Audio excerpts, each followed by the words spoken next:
妙蓮華経南無妙蓮華経南無妙蓮華経。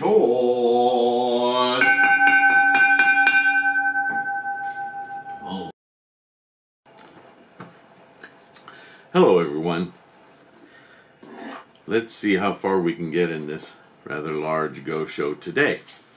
Now, so far, in Conversation Between a Sage and an Unenlightened Man, Nichiren has been teaching his students, followers, about the scholarship of Buddhism. He's taking on a lot of cultural difficulties, I guess I'll say. Most notably, the adherence to traditions. The Japanese are known for this, but they're certainly not the only culture on earth. Every culture on earth has its traditions, not only its traditions, but some more, how shall I say, more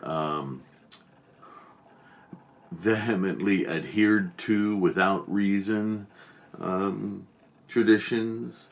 And really what Nichiren is doing is one by one he's going through them and saying, look, if you look at the scholarship, traditions are to be expected. We're all human after all, and societies tend to develop traditions for better or for worse. But in Buddhism, his point is, and certainly with regard to the Lotus Sutra, but the entire teachings of Buddhism, if the tradition ceases to, or contradicts, or deviates from the entirety of the scholarship, or picks and chooses areas to say we're going to go by this and the rest of it doesn't mean anything, all of that is completely against the teachings of Buddhism. In fact, Nichiren would argue it isn't Buddhism at all.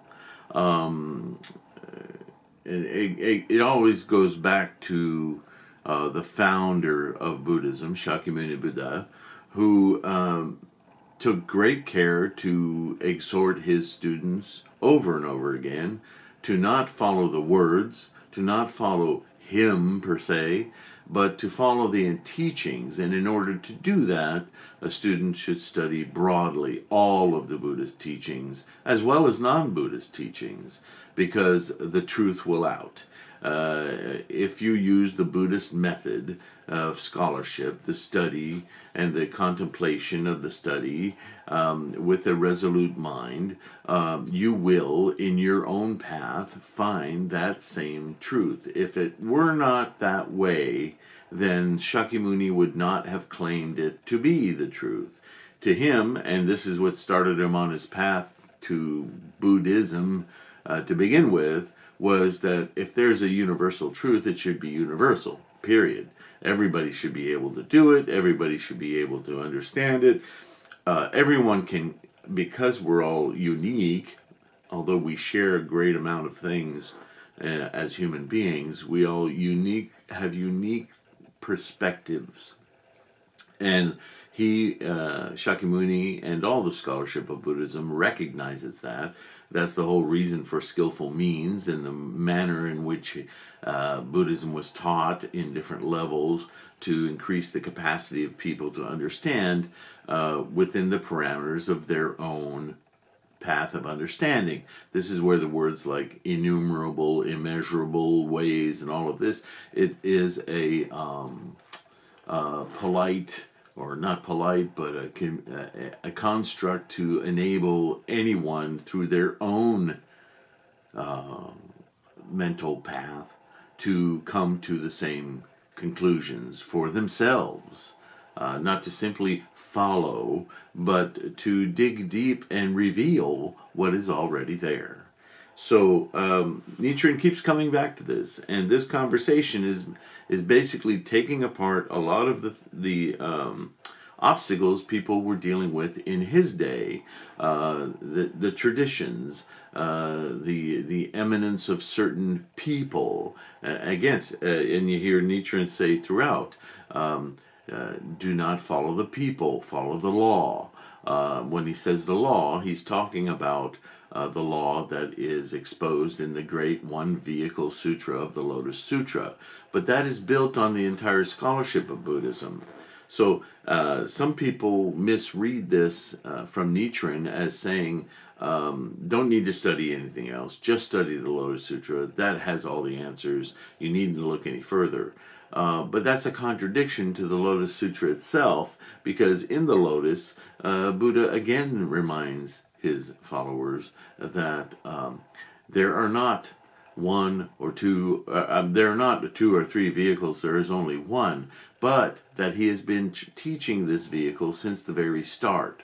So by making that statement, he's in essence saying all of the scholarship of Buddhism leads to this. Yes, this is the pinnacle, this is the ultimate, but it's the pinnacle, it's the ultimate because it rests upon everything else that I've said. Although they're all skillful means, they're all provisional. In order to understand the essential, one has to go through the steps of the provisional to understand the essential. You can study the Lotus alone. My contention would be, and in Nichiren's example, throughout everything he writes, he's constantly quoting myriad other sutras. Well, how could he do that if all the answers were in the Lotus? Think about that. Yes, the Lotus is the ultimate teaching. Yes, Nichiren is very much a Lotus Sutra priest or monk or teacher or bodhisattva. Bodhisattva Jogyo, some say. But that rests on the entire scholarship of Buddhism. Nichiren is a perfect example of that. All right, so never forget that. So let's go on and see how far we can get. This is a long go show, but it's pretty meaty. Quote, thus it came about that the translation of the Lotus Sutra made by the Tripitaka master Kumarajiva in particular spread easily throughout China. And that is why, when the great teacher Kompan Dengyo of Enrakuji attacked the teachings of the other schools, he refuted them by saying, quote, we have proof in the fact that the tongue of the Tripitaka master Kumarajiva, the translator of the Lotus Sutra, was not consumed by the flames. The sutras that you rely upon are all in error. End quote. Well, they're in error in that they aren't the ultimate. You don't stop there. You don't stop with arithmetic if you want to understand how to put a satellite in orbit. You need much more complex math in order to do that right. Arithmetic is essential, but it's in error if you're relying solely on that to put the satellite in orbit. Do you understand? Again, in the Nirvana Sutra, the Buddha says that when his teachings are transmitted to other countries, many errors are bound to be introduced into them. Here we're talking about, again, traditions and inculcated belief systems and so on and so forth. Even if among sutras passages we were to find the Lotus Sutra characterized as useless, or Shakyamuni Buddha described as a Buddha lost in the region of darkness, as some said, we should inquire very carefully to see whether the text that makes such statements belongs to the provisional teachings or the true teachings, to the Mahayana or the Hinayana, whether it was preached in the earlier or the latter part of the Buddha's life, and who the translator was. It is said that Lao Tzu and Confucius thought 9 times before uttering a single word, or 3 times before uttering a single word. And Tan, the Duke of Chou, was so eager to receive his callers that he would spit out his food 3 times in the course of a meal and wring out his hair 3 times in the course of washing it, in order not to keep them waiting. If even the people described in the shallow non-Buddhist writings behaved with such care and circumspection, then how much more so should those who studied the profound doctrines of the Buddhist teachings. So here again, he's talking about the entire scholarship of Buddhism, right? Not just the Lotus. In fact, he's quoting writings that aren't even Buddhist when he talks about these, the Duke of Chao and so on and so forth. He's talking about an attitude, and I say this all the time. Buddhism is largely a method of attitude and thinking about intent. So, quote, "Now, nowhere in the sutras and treatises do we find the slightest evidence to support this contention that the Lotus Sutra is inferior to the Mahavajrayana Sutra. The great teacher Kobo's own commentary says that one who slanders persons and disparages the correct teaching will fall into the evil paths. A person like Kobo will invariably fall into hell.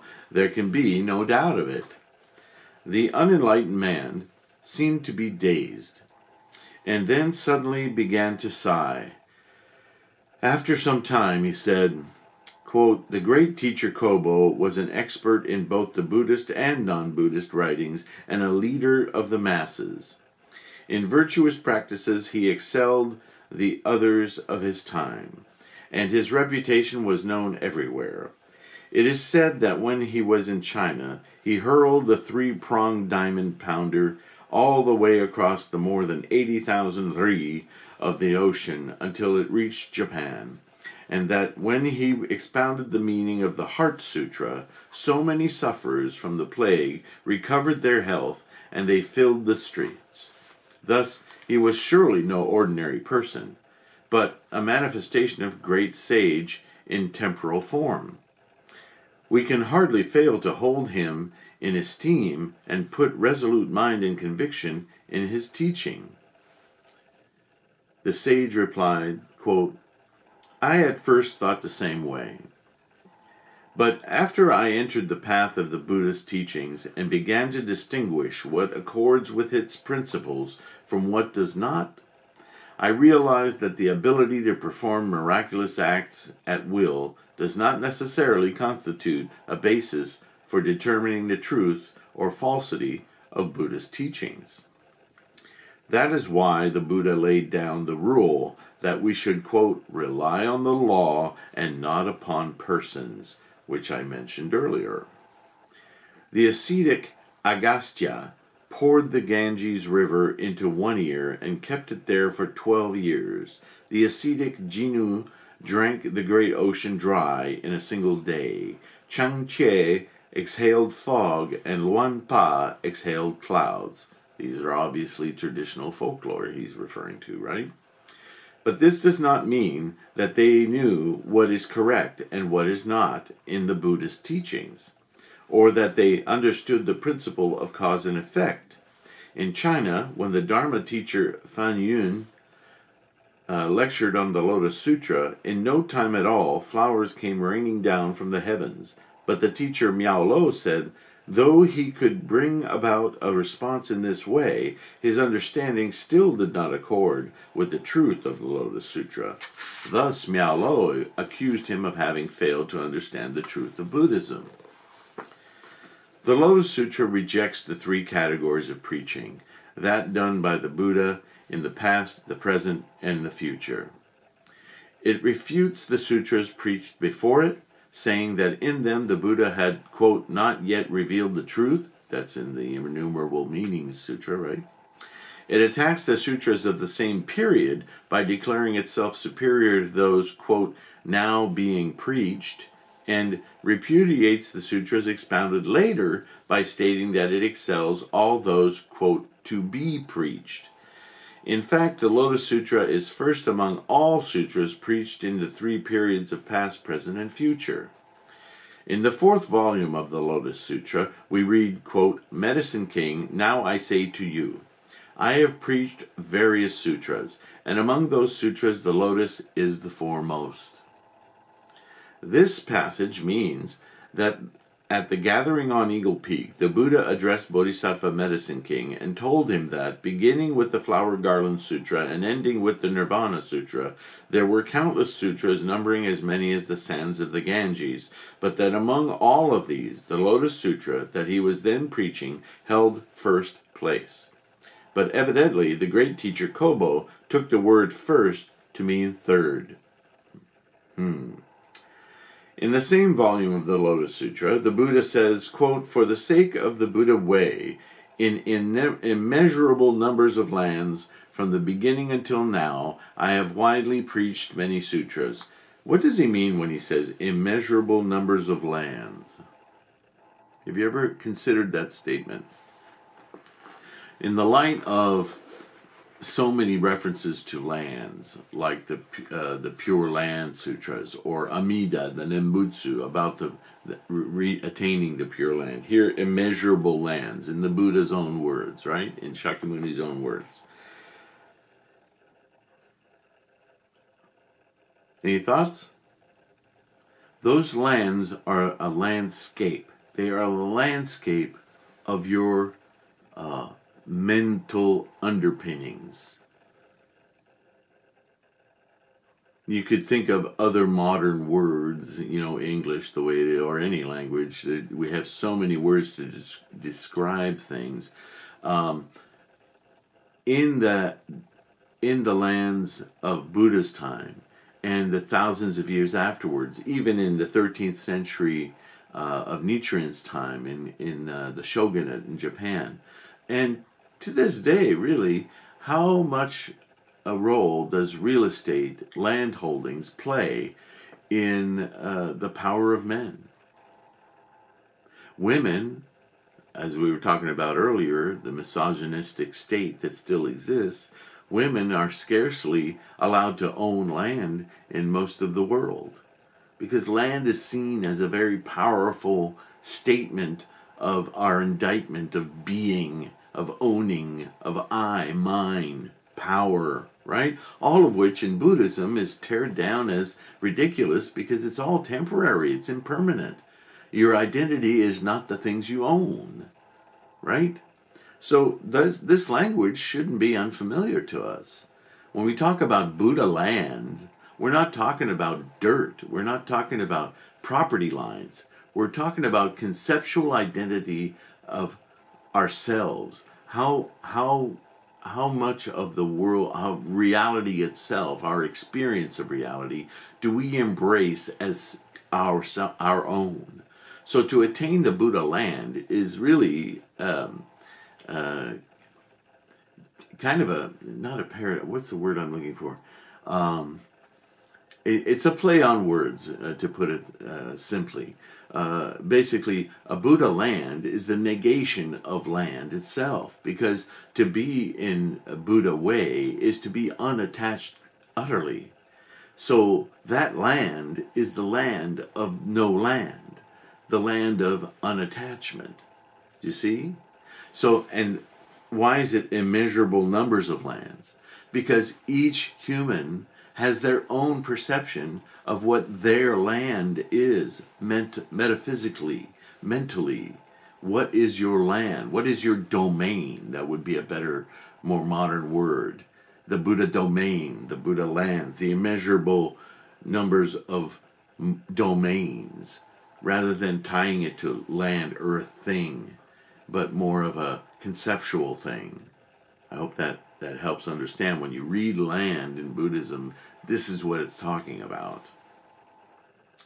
So, beginning until now, I have widely preached many sutras, and among them this sutra is foremost. Again, quoting Shakyamuni. This passage means that Shakyamuni Buddha has appeared in countless lands, minds, mental domains, taking different names and assuming varying lifespans. And it establishes that among all the sutras he has preached in the various forms in which he manifested himself, the Lotus Sutra holds first place. So in whatever conception people had of what a Shakyamuni Buddha is in their mental domain, by whatever name they chose, or description they chose to encapsulate for themselves what Shakyamuni Buddha is, was, represents in their mental domain, the Lotus Sutra and its conceptions, its description of how to attain that domain, the Buddha domain, holds first place. I hope this helps you understand the rhetoric of Buddhism, make it maybe easier to understand. In the 5th volume of the Lotus Sutra, it is stated that it holds the highest place, making clear that this sutra stands above the Mahavajracana, the Diamond Crown, and all the other countless sutras. But evidently, the great teacher Kobo reads this as, quote, it holds the lowest place. In other words, he's mistaken. Thus, Shakyamuni and Kobo, the Lotus Sutra and precious key to the secret treasure, are in fact completely at odds with each other. Do you intend to reject Shakyamuni and follow Kobo? Or will you reject Kobo and follow Shakyamuni? This is kind of a ridiculous question, isn't it? Buddhism is Shakyamuni. Shakyamuni is the founder of Buddhism. Will you go against the text of the sutra and accept the words of an ordinary teacher? Or will you reject the words of an ordinary teacher and honor the golden words of the Buddha? Think carefully before you decide what to accept and what to reject. Furthermore, and see, this is what I started this talk with, is it's hard to confront tradition. Inculcated cultural norms generally rest on very wishy-washy ground, but nobody ever questions them. They just accept, right? So he's taking it apart for him here. Furthermore, in the Medicine King chapter in volume 7, 10 similes are offered in praise of the teaching of the Lotus Sutra, right? We covered that material in the previous Go-Show.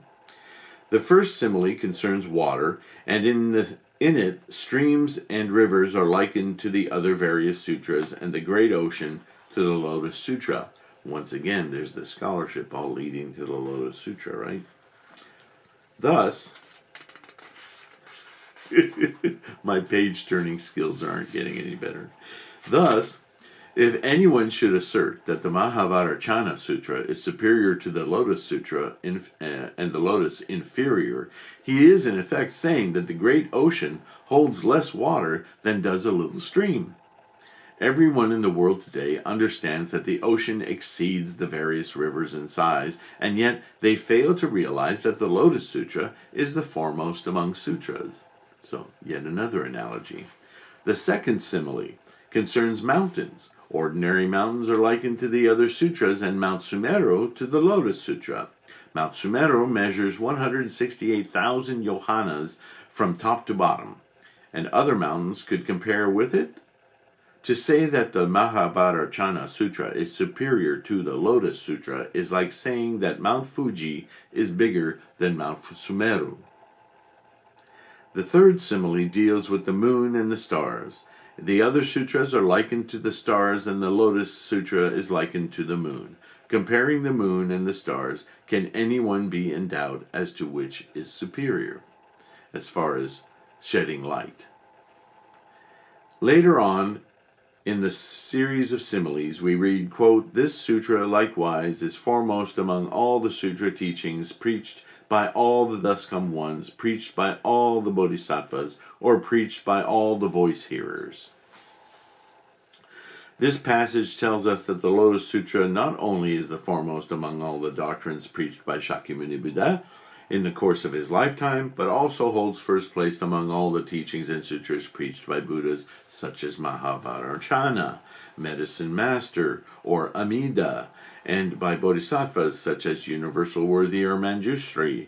Therefore, if anyone should assert that there exists a sutra superior to the Lotus, you must understand that he is expounding the views of the followers of non-Buddhist teachings or of the heavenly devil. So there it is again. If you're not following the entirety of the scholarship and you're deviating from it, then you're essentially not even practicing Buddhism.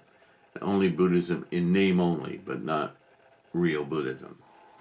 Moreover, as to the identity of the thus come one Mahavajracana, when Shakyamuni Buddha, the Lord of the teachings, who had been enlightened from remote ages past, for 42 years dimmed his light and mingled with the dust of the world, adapting himself to the capacities of the people of the time, he, thus come one who unites the three bodies in one, temporarily assumed the form of Vajracana.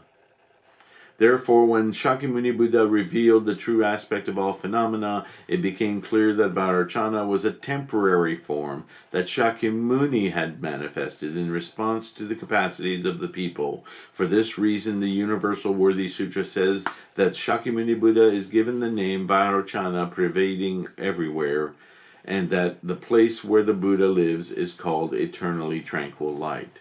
And this is something, again, I keep coming to over and over again. You have to remember that all of these various gods, deities, Buddhas, bodhisattvas, characters really, named throughout the teachings of Buddhism. We're almost at the end, but I don't have time to finish, so we'll need one more. They're all personages. They're all expedient means, skillful devices. They're storytelling. They're emanations, the word emanations being their creations of Shakyamuni Buddha. So these other Buddhas that people want to put their entire stock in are nothing more than inventions to help them learn what Shakyamuni is telling them. Shakyamuni was real. He founded Buddhism. He brought people to this method. He taught according to the capacity of the people with expedient means, skillful devices, ways of telling stories to open their minds and their capacity to learn. The characters he used in them are just that. They're not real. They're not the thing to be believed. They're devices to get there.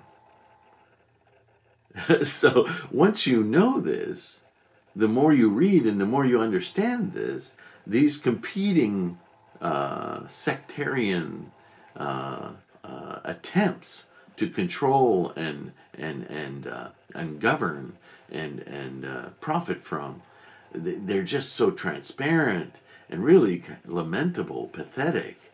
But what's more important is, how are you going to study? How are you going to inculcate the teachings of Buddhism into your life? Are you going to get stuck on the admiration of celebrity or sectarian offshoots that want to declare their own independence? What's the purpose? There's just no purpose in that. That's why it's pathetic. So Nichiren's a constant champion of, look at the scholarship. You'll find your answers there. That's where the answers are. You ultimately are the expert. You are the Buddha. And you will discover that in yourself. It's not in anyone else. No one's going to give you enlightenment. No piece of paper is going to give you enlightenment. No one has authority over that piece of paper or your enlightenment. It's all on you. The founder himself said, look, don't follow me. Immeasurable, innumerable ways, those are you. So open the eyes of you. Open the eyes of your Gohanzon, because it's your enlightenment, your Buddhahood. Right? Am I hammering that enough? All right. So for now, thank you for listening to all of this. We'll close this Go Show out in a short part. What will that be? I guess that'll be part 5. This is part 4. So again, thank you for watching. Namo Myoho Renge Kyo. I'll see you next time.